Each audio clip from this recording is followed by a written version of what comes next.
I did my first artist residency in years. I spent 5 weeks at Poco a Poco brewing my big cultural worker dreams while I also learned how to romance my life. March and April at Poco was the stretch of time, place, and creative community that was home to me while I designed my 2022 California BIPOC Liberation Stories project. It was there in Oaxaca that I dreamed of the kinds of people I would story collect with and the open-ended story prompt questions that I would ask them. Questions like, where do you come from in California? Where were you born and what place grew you? Where does your family come from? And if you were not born here, how did you arrive? What's the story of how you come to labor for your people's liberation? As you kept growing, what was that like? What were you doing? Is there a person who inspired you to honor your community's people and their labor for liberation? Who is that person? What is that story? When you have found yourself building solidarity across race and ethnicity, do you have a story that serves as guidance? And then that last question, that fifth question, there's a concept called Sankofa. What do you believe that you have had to go back to and retrieve in order to move forward in right and good ways? What is the story of the future that you are building? So I spent the remainder of 2022 listening to, trading stories with, and recording 20 people who told me their origin stories tied to their labor for love, kindness, sovereignty, and liberation. I was in heaven, and it really felt like I had arrived because this California BIPOC Liberation Project was my first time that I could claim being a full-time paid cultural worker with a whole lot of design time, collaboration, and creative freedom.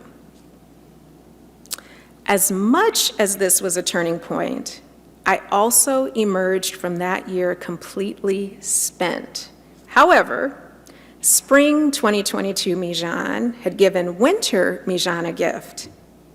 I had accepted the invitation from Poco a Poco to return to my dreaming place for the January-February 2023 residency. My intention for my second residency in Oaxaca and that creative community space was to weave my different story practices together and bundle them into one of my Story Feast events dedicated to the theme of love at large, to begin to understand my work a bit more, deeper even, bundled up with understanding amor. Yes, I am a creative. Yes, I am a cultural worker. I've known that for a long while. However, something else shook loose when I stared directly at love.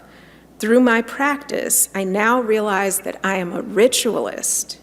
I make rituals in story collecting bundles. That would have been enough profoundness in one season. However, I also found out that I have been selected to receive a Fulbright, and yesterday, I just got the Fulbright Board's full approval, returning me back to Guayaquil, Ecuador. And even though I do not fit into any, and I really promise I do not fit into any neat boxes, I have never been a museum curator or an academic professor. In early March, I was awarded a Mellon Foundation Fellowship appointment to study the archives of the story ancestor who taught us the importance of building our own worlds and the necessity of writing oneself into the stories of liberation. But I suppose that I'm the kind of right-sized person who is up for the challenge of building a bridge between hesitant BIPOC world builders and the archives.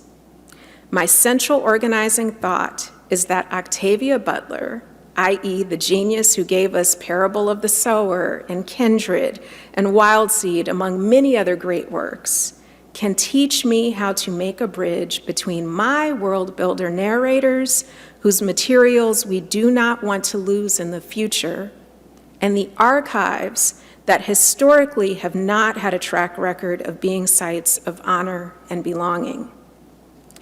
This year, I began making a bridge where both of these groups can re-envision and remake archives inspired by the jazz funeral second line. And if you're not from New Orleans, the second line is a particular kind of public celebration that happens honoring the spirits that have recently passed over from the living into the realm of the ancestors.